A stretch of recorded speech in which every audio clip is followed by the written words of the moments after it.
मित्रांनो नमस्कार।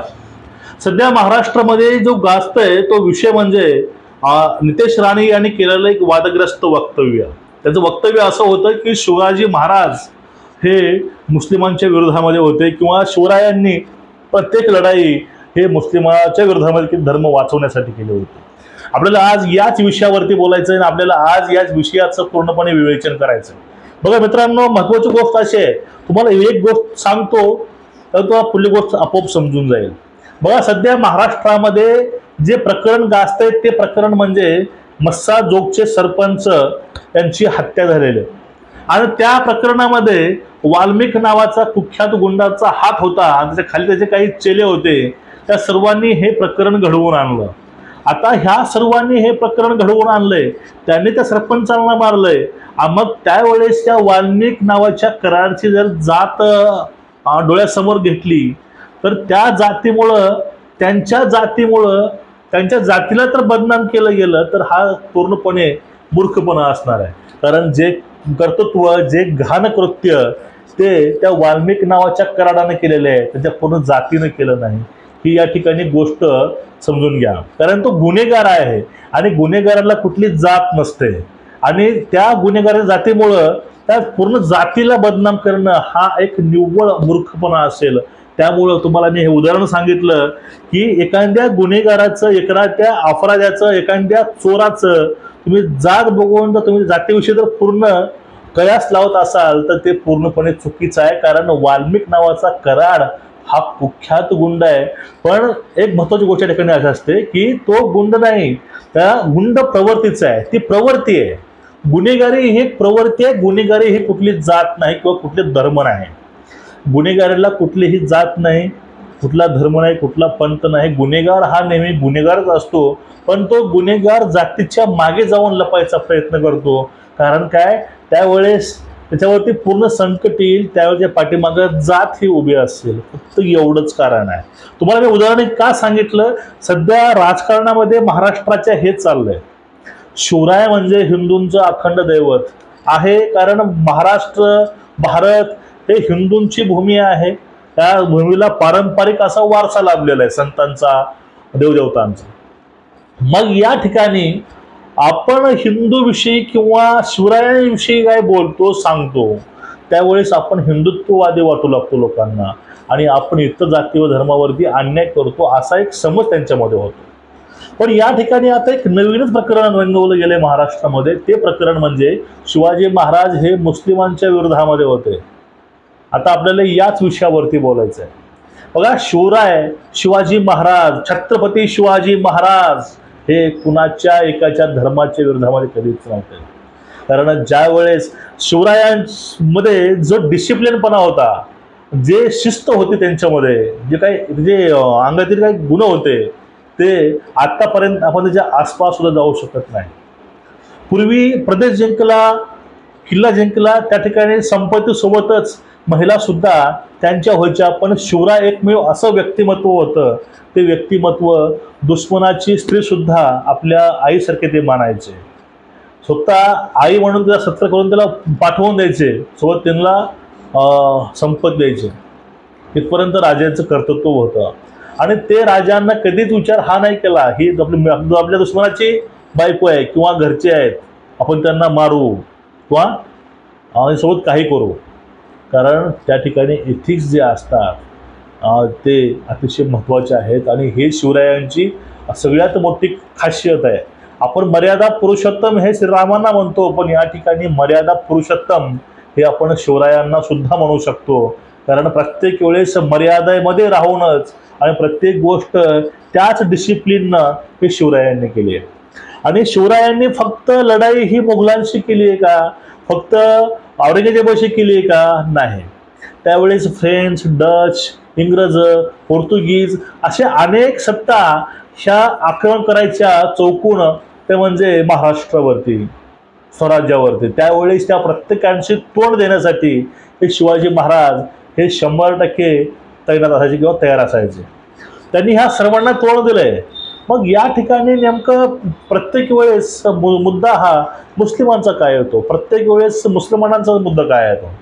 कारण आता प्रकरण सध्या चालू होतं, छावा पिक्चर आला याच्या माध्यमातून लोकांच्या जरा भावना जाग्या झाल्या आणि त्याच्या माध्यमातून लोकांनी प्रश्न विचारायला सुरुवात केली. लोकांनी एक महत्त्वाचा प्रश्न विचारला की एवढा औरंगजेब क्रूर होता तर मग याची कबर आपण का सांभाळतोय. हा साधा प्रश्न सर्वसामान्य माणसाला हा 100% पडू शकतो. कारण ज्या मुलानं किंवा ज्या लोकांनी तो फिल्म बघितली आहे तो व्यक्ती न रडता बाहेर आलाय असं मला तरी आठवत नाही. पण यांच्या भावना आहेत त्या भावना ह्या संभाजी महाराजांविषयी या आहेत. कारण काय, संभाजी महाराज यांची बाजू ही न्यायाची होती आणि ज्या ठिकाणी बाजू ही न्यायाची असेल त्या ठिकाणी जनसमुदाय हा ऑटोमॅटिक पाठीमागे उभा असतो. तुम्ही एखादा पिक्चर बघत आहात त्यावेळेस आपण कधीही डाकूची बाजू कधी घेत नाही. आपण त्या ठिकाणी बाजू कधी विलनची घेत नाही. आपण बाजू नेहमी हिरोची घेतो. आपण बाजू ही त्या पिक्चर मधील जो पॉझिटिव्ह कॅरेक्टर आहे आपण त्यांची बाजू घेतो. कारण काय, तुम्हाला समजतंय की हे निगेटिव्ह रोल करतोय म्हणजे हा डाकू आहे, हा हिरो आहे. आपल्याला बाजू ही हिरोची घ्यायची आहे आणि आपला हिरो जिंकावा, हिरोनं मारावं, हिरो त्या ठिकाणी यशस्वी व्हावा हा प्रत्येकाला वाटतं. कारण हिरोच जिंकला पाहिजे. कारण हिरो जर जिंकणार नाही तर त्यावेळेस धर्म किंवा तो पिक्चरमधून बाहेर आपल्याला मोरल द्यायचे आहे ते मोरल कधी साध्य होणार नाही. त्यामुळं नेहमी आपण बाजू ही पकडतो सत्याचीच. मग मित्रांनो, ज्या वेळेस शिवरायांचा विचार येतो त्यावेळेस महाराष्ट्रामध्ये 2 मतं मिळतात. त्यामध्ये एक हिंदुत्ववादी जे लोक आहेत ते शिवरायांना डोळे झाकून मानतात, पण काही पुरोगामी लोक आहेत त्यामध्ये थोडी जळजळ होते कारण त्यांना अनेकांना खुश करायचं असतं. आता शिवराय औरंगजेब नावाच्या प्रवर्तीच्या विरोधामध्ये होता. औरंगजेब त्याचं सैन्य यांच्या व्यतिरिक्त महाराष्ट्रातील कोणत्याही मुस्लिमांना शिवरायांनी कधीच त्रास दिला नाही. त्यांनी आपल्या सैन्यामधील मुस्लिमांना त्यांची प्रार्थना करता यावी म्हणून त्यांनी मस्जिद सुद्धा उभारल्या. कारण काय, आपल्या सैन्यामधील आपली जी बाजू न्यायाची आहे, आपली बाजू सत्य आहे, त्यामुळे आपल्या सोबत काही सहकारी मुस्लिमचे आले त्या लोकांना सुद्धा तिथं प्रार्थना करता यावी. त्यांनी यासाठी त्यावेळेस तिथं प्रार्थना स्थळे सुद्धा बांधलेले आहेत अदर जन्मासाठी. मग शिवरायांच्या हिस्ट्रीमध्ये एक गोष्ट अजिबात दिसली नाही की शिवरायांनी कुठली मस्जिद पाडली असं. मला आठवत नाही आतापर्यंत ह्या गोष्टी वाचल्या नाहीत कधी की शिवरायांनी हे मस्जिद पाडली, शिवरायांनी ती मस्जिद पाडली. पण औरंगजेबाने अनेक देवळं उद्ध्वस्त केले ह्या गोष्टी आपण ऐकून आहोत. औरंगजेबाने अनेक धर्मामध्ये परिवर्तन केले, कन्व्हर्शन केलं, हे आपण सगळ्यांनी बघितलं आहोत. कारण महाराष्ट्रामध्ये जे धर्म परिवर्तन झालं आणि महाराष्ट्रामध्ये जे देवळं मंदिरं पाडले गेले हे इतिहासामध्ये आहे आणि ह्या गोष्टी आपण नक्कीच मान्य करू शकतो. कारण आपण ते पाहतोय आणि तरीही त्यामुळं आपल्याला अभिमान असला पाहिजे. खास करून यांचा अभिमान हा खास मुस्लिमांना असला पाहिजे. शिवरायांचा अभिमान, शिवरायाविषयी मान हा हिंदूहून जास्त मुस्लिमांना असला पाहिजे. कारण एक महाराष्ट्रामध्ये असा राजा होऊन गेला त्या राजानं कधीच कुणाच्याही प्रार्थना स्थळाला हात लावला नाही, तो त्यांना कधी पाडलं नाही. उलट त्यांनी वाचवायचा प्रयत्न केला सर्वांचे धार्मिक प्रार्थना स्थळ, पण त्यावर तरी कधी आपला हात नाही उचलला. पण या उलट औरंगजेबाच होतं. त्यांनी अनेक मंदिरं, अनेक जे हिंदू संस्थानं होते त्यांनी उद्ध्वस्त केले, त्यांनी अनेक कुटुंब उद्ध्वस्त केले, त्यांनी अनेक धर्म परिवर्तन केलं. बघा, आमच्या गावाकडे जो आमचा उदगीरचा पट्टा जो आहे लातूरमधील, त्या ठिकाणी निजामाचं सत्ता होती आणि त्यावेळेस आमच्या आजूबाजूचे लोक त्यांनी अनेक कन्वर्ट केले आणि आमचे पंजोबा म्हणायचे, आमच्या आजोबाला किंवा वडिलाला सांगायचे ते की पहिलं असे हे रजाकार लोक आपल्या गावामध्ये यायचे आणि ते आपलं सगळं काही हडपून घेऊन जायचे. पण शिवरायांच्या काळामध्ये एक गोष्ट पाहायला मिळाली, कारण शिवरायांनी शेतकऱ्याच्या काडीला सुद्धा कधी धक्का लावू दिला नाही आणि एकमेव राजा असा होता त्यांच्या राज्यामध्ये सैन्याला सुद्धा पगारी होत्या. म्हणजे एकूणच असं पारदर्शक राजा.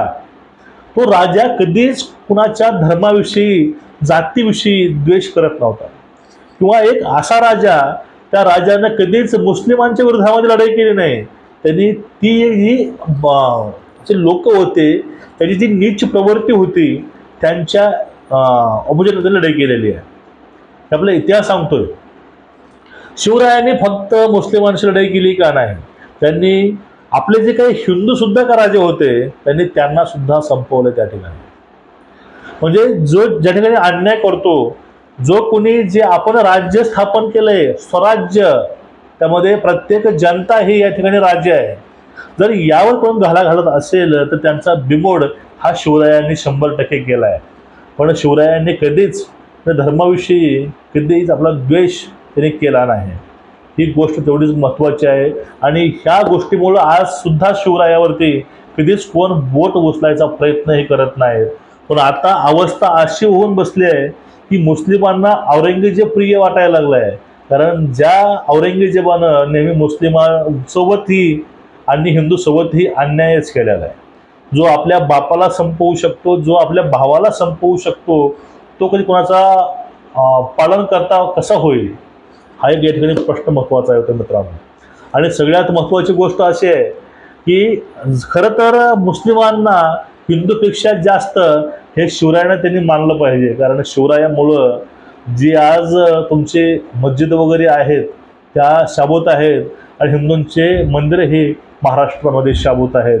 याचं दोन्हीही धर्माचं एक सगळ्यात मोठं उदाहरण आपण शिवरायांना मानू शकतो. कारण त्या व्यक्तीनं सत्ता असतानाही कधी कुणावरती अन्याय केला नाही. तर अशा थोर महापुरुषास, अशा महामानवास मानाचा मुजरा. तुमचं मत काय नक्कीच नोंदवा, व्हिडिओ शेअर करा. नमस्कार.